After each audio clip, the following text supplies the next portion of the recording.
ये Ponzi schemes ऐसे schemes होते हैं जिनमें एक इंसान को इन्वेस्टमेंट करने के लिए कहा जाता है, फिर उसको कुछ टाइम के बाद उनको वो बोलते हैं कि हम आपको डबल पैसा प्रोवाइड करेंगे। है क्या ये ठीक है जो वेबसाइट इस्तेमाल हुई अगेंस्ट यू, क्या ये ठीक है, लीगलाइज है या नहीं हाल है? ही में एक बहुत बड़ी फ्रॉड हुई थी जम्मू कश्मीर में। एक कंपनी आई थी और लोगों ने लाखों में या करोड़ों में पैसा उसमें इन्वेस्ट किया था, लेकिन अगर उस वक्त ये रैलीज ऑर्गेनाइज होती तो शायद आज हम उन ऑनलाइन फ्रॉड से, स्कैम से बच जाते। लेकिन हमारी सोसाइटी में कुछ ऐसे भी नौजवान हैं या ऐसे सामाजिक कारकुन हैं जो इस बात को दिमाग में रख के लोगों के लिए आगाही पैदा करते हैं अपने प्रोग्राम्स के ज़रिए। हमारे साथ एक यंग एंड डायनेमिक पर्सनालिटी है, सोशल एक्टिविस्ट मुजम्मिल महमूद, और दूसरी तरफ हमारे साथ एक नामवर एडवोकेट है, एडवोकेट खान नसीर हमारे साथ है। तो आज के कुछ सवालात होंगे। आज पहले हम शुरुआत करेंगे मुजम्मिल महमूद से।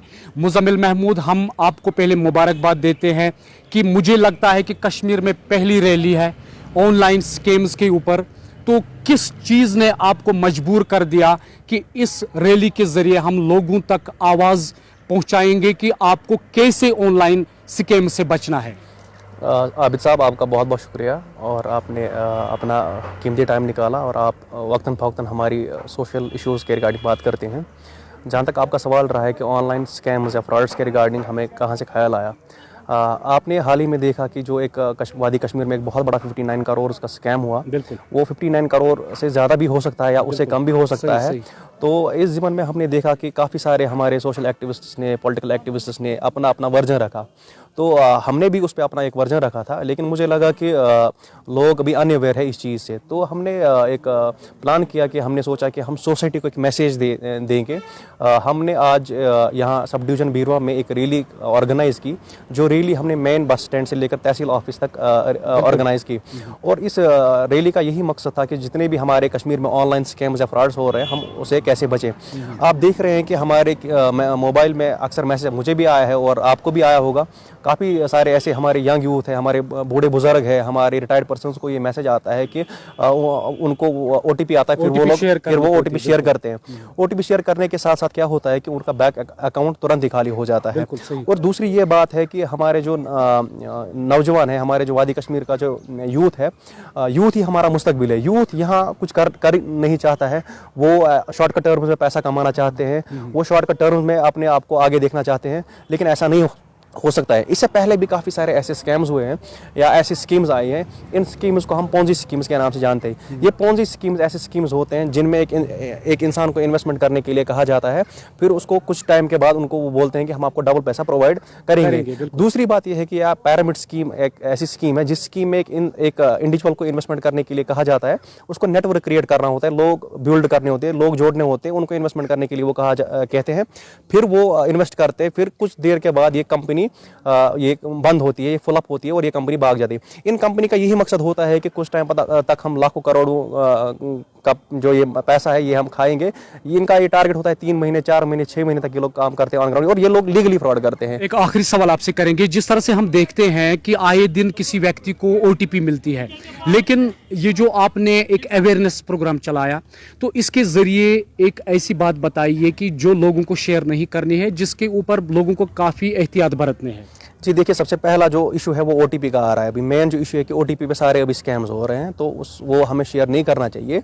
और दूसरी बात कि ऐसे कंपनीज जो आएंगी जो विदाउट रजिस्ट्रेशन होती है, या अगर हमें कोई भी कंपनी, किसी भी कंपनी में कोई ऑफर आता है, हमें चेक करने के लिए हमें कंपनी का प्रोफाइल चेक करना है, हमें कंपनी के प्रोडक्ट चेक करने, हमें कंपनी के प्लेस ऑफ एक्टिविटी चेक करने, हमें कंपनी के डॉक्यूमेंट चेक करने, तब जाके हमें उस कंपनी में इन्वेस्टमेंट करना चाहिए। और बिल्कुल, और जो इंडिया में ऐसे कंपनीज होती है, ये IDSA रजिस्टर्ड होनी चाहिए, या FICCI रजिस्ट्रेशन। IDSA रजिस्ट्रेशन होती है इंडियन डायरेक्ट सेलिंग एसोसिएशन, जो इनको रजिस्टर करता है। दूसरी FICCI, federation of Indian chambers and commerce of industry, तो अगर उनकी रजिस्ट्रेशन उनको है तो वो लीगल है और वो उसमें काम कर सकते हैं। बहुत बहुत शुक्रिया। लेकिन जब भी किसी इंसान के साथ चीटिंग होती है या किसी व्यक्ति के साथ फ्रॉड होता है, तो वो कानून का सहारा लेता है, और कानून के सहारे में अगर कोई हमारी मदद करता है, वो हमारे वकला साहिबान है।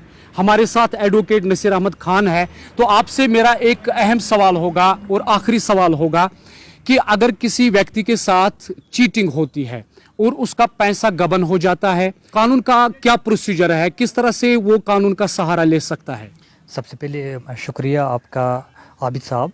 तो मैं कहूँगा कि यहाँ पर मैं शुक्रिया अदा करना चाहता हूँ अपने दोस्त जो मुज़म्मिल महमूद साहब कि इस बारे में इसने जो इससे पहले भी एक रैली की या अवेयरनेस प्रोग्राम्स किए ताकि हमें जो लोग हैं इनको हम अवाम नास को हम थोड़े बहुत इससे रोशनास करें कि जो ये चीज़ होती है, जो फ्रॉड्स होते हैं, ये बड़े बड़े स्कैम्स होते हैं, किस तरह इनसे बचना है। क्योंकि इसमें इसने बहुत कोशिश की और हम भी इससे जुड़े रहते हैं। जब भी हमें बोलता है कि इस चीज़ पे करना है, हम आते हैं आगे कि इसमें क्या पास मंज़र है, कानूनी क्या पास मंज़र और लीगली प्रोटेक्शन क्या होती है।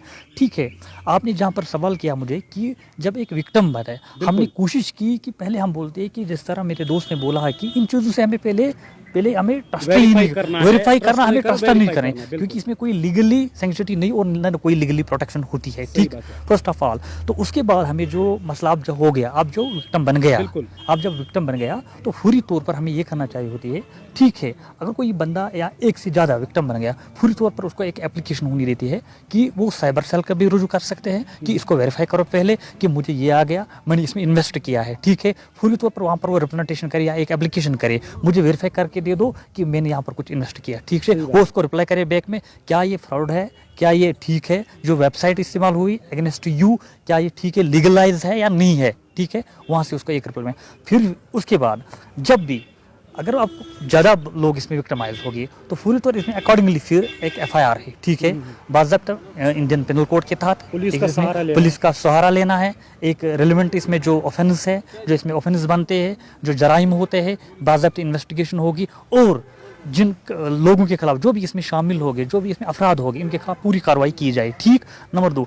नंबर 3 इसमें हम ये कहेंगे जो भी इनके पास मिलेगा, जो रिकवरी होगी वो बाज़ाब्ता तौर पर रिकवरी होगी, इसमें एक मोहर लगेगी कानून की और अकॉर्डिंगली जो इसमें मुस्तहक है, जो एंटाइटल है, उसकी उनको वापस किया जाए। बहुत बहुत शुक्रिया, थैंक यू। तो हमारे साथ मुज़म्मिल महमूद थे और साथ में ही नसीर अहमद खान जो एक एडवोकेट का पेशा इख्तियार कर चुके हैं और काफ़ी अच्छा काम कर रहे हैं। दोनों को हम मुबारकबाद देते हैं और उनका हम बहुत बहुत ज़्यादा शुक्रगुजार है कि उन्होंने अपना कीमती वक्त निकाला। लेकिन एक बात जो मैं इस प्रोग्राम के ज़रिए आप तक लाना चाहता हूं, अगर आप कहीं पे पैसा इन्वेस्ट करते हैं लेकिन इससे पहले उस कंपनी को जांचें परखें और बड़ों का मशवरा लेना ज़रूरी है। जो इस काम में हमारे बिजनेसमैन है, जो एक्सपर्ट है, उनका सहारा आप ले सकते हैं। वरना आजकल ये रैलीज ऑर्गेनाइज करने का कोई मकसद नहीं था, लेकिन जहां आजकल हर कोई व्यक्ति करोड़पति बनने के ख्वाब देखता है, तो ज़रूरी है कि आजकल लोगों को हमें अवेयर भी करना है, जिसके लिए आज मुज़म्मिल महमूद ने और साथ ही साथ जीनियस क्लासेस है, उन्होंने इस रैली का ऑर्गेनाइज किया, इनेकाद किया, जो हमारे लिए बेहतर साबित होगी। मिलते हैं अगले शुमारे में, तब तक दीजिए आबिद इब्राहिम को इजाज़त। खुदा हाफिज़।